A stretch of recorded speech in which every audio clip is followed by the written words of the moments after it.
बस ये स्टेप्स आपको पूरे अच्छे तरीके से फॉलो करना है और अगर आप फॉलो कर लेते हो तो लिख के ले लो, आपके 90% तो कहीं नहीं गए। So hey guys, this is Sujal and आज की इस वीडियो में हम लोग बात करने वाले हैं 2023 के बोर्ड एग्जाम्स के बारे में। तो कुछ दिन पहले सीबीएसई ने एक सर्कुलर को अपडेट किया था जिसमें ये बताया जा रहा था कि बेसिकली आपका जो एग्जाम है, जो फाइनल एग्जाम होता है, वो 15 फरवरी से स्टार्ट हो जाएगा। बट वो आपके माइनर सब्जेक्ट्स होंगे और आपका जो मेजर सब्जेक्ट है जैसे कि English, Hindi, math, social science, तो ये सब मेजरली स्टार्ट होगा 25 से। और इस चीज़ को देख के आप में से बहुत सारे बच्चे घबरा गए हैं, डर गए हैं। तो सबसे पहले तो आपको डरना नहीं है। इनफैक्ट आपके पास अभी अच्छा खासा टाइम है जिसमें आप काफ़ी अच्छा मार्क्स ला सकते हो। तो चिल रहो और इस वीडियो में जो जो बात बताई जा रही है बहुत कम बातें हैं जिनका आपको ध्यान रखना है, फॉलो करना है। तो उन सब चीज़ों में हम आएंगे, लेकिन सबसे पहले मेरा सबसे पहला और इम्पोर्टेंट पॉइंट जो कि इस वीडियो का ब्रह्मास्त्र भी है, आप जिस भी जगह में पढ़ते हो, उस टेबल में, उस दीवार में या फिर किसी भी चीज़ में जिसमें आपका नज़र दिन में कई बार जाता है, उसमें सिंपली अपने टारगेट को पेपर में लिखकर चिपका दो। ट्रस्ट में ये पॉइंट बहुत ज़्यादा वैलिड है। जब आप किसी चीज़ को लिखते हो ना, वो बात माइंड में रहती है और बार बार उस पर नज़र जाए तो आपके सामने आपका टारगेट, आप किस चीज़ के लिए पढ़ रहे हो, वो साफ साफ दिखेगा। और इस चीज़ से कहीं ना कहीं इंटरनल मोटिवेशन सा कुछ मिलता है कि हाँ यार, मुझे इस चीज़ के लिए पढ़ना है, मुझे इतने परसेंट लाने हैं, मुझे इतने परसेंट के लिए पढ़ना है। तो वो चीज़ आपका क्लियर रहेगा। तो अब करना क्या है, पढ़ना कैसे है? तो देखो, आपके पास है अक्टूबर, नवंबर, दिसंबर, जैन और फेब।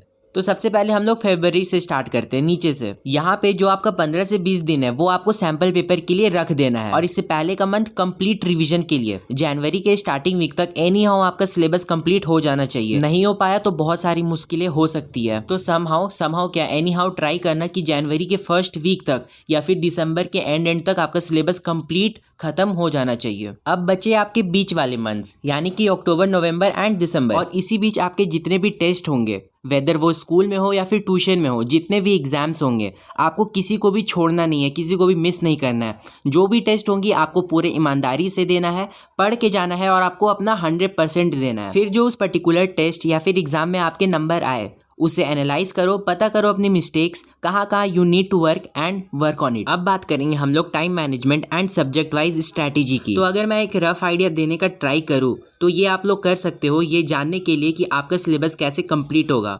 सिंपली आपके जितने चैप्टर्स बाकी है उसको डिवाइड कर दो आपके पास जितना दिन बचा है उससे, तो आपको ये पता चल जाएगा कि आपको एक दिन में कितने चैप्टर्स कंप्लीट करने हैं। नाउ स्टार्टिंग फ्रॉम मैथ्स के लिए सबसे पहले आपको अपना एनसीईआरटी को कंप्लीट करना पड़ेगा। और ऐसा कंप्लीट कि अगर मैं आपसे कभी भी किसी भी टाइम पूछूं कि इसका सॉल्यूशन बताओ तो आपको वो आना चाहिए। उसके बाद आप definitely question bank, R S. Agarwal, R D. Sharma की तरफ मूव कर सकते हो, बट ध्यान ये रखना एनसीईआरटी आपकी कंप्लीट होनी चाहिए।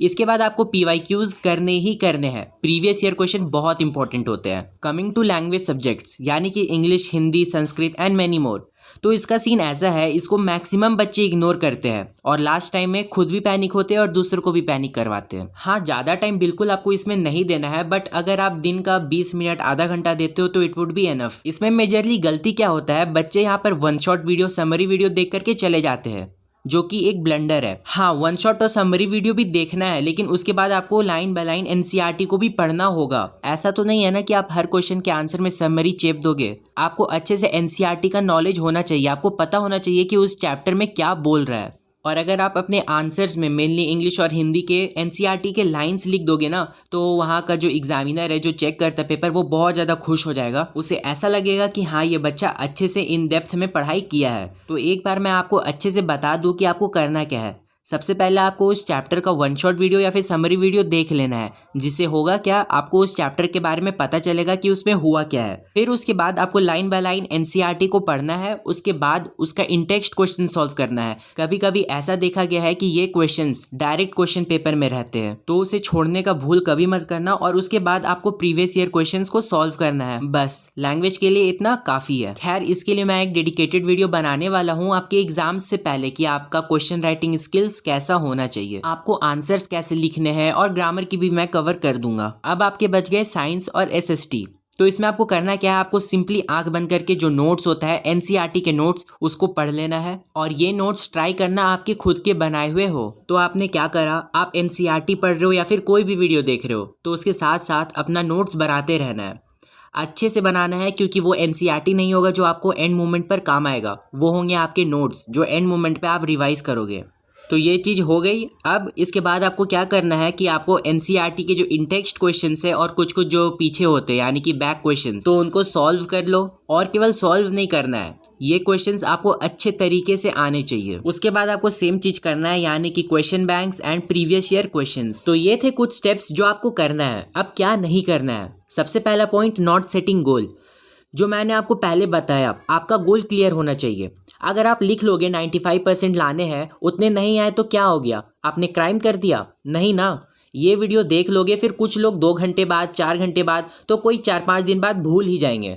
तो दिमाग में रखना इज नॉट एन ऑप्शन, आपको लिखना होगा। इस वीडियो के खत्म होने के बाद तुरंत पेन उठाओ, मार्कर उठाओ, कुछ भी लो, पेपर में लिख दो कि आपका टारगेट इतना है और चिपका दो उस जगह में जहां आप पढ़ते हो।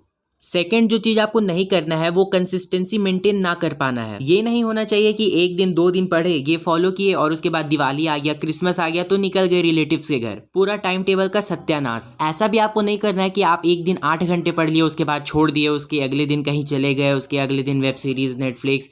ऐसा नहीं करना है। चाहे आप 2 घंटे रोज पढ़ो, बट रोज पढ़ो। और हाँ, आप ऐसा भी मत समझ लेना कि मैं सिर्फ 2 घंटे पढ़ने को बोल रहा हूँ। हाँ, आप ज्यादा भी पढ़ सकते हो, बट मिनिमम आपको 2 घंटा पढ़ना ही चाहिए। तो बस ये स्टेप्स आपको पूरे अच्छे तरीके से फॉलो करना है, और अगर आप फॉलो कर लेते हो तो लिख के ले लो, आपके 90% तो कहीं नहीं गए।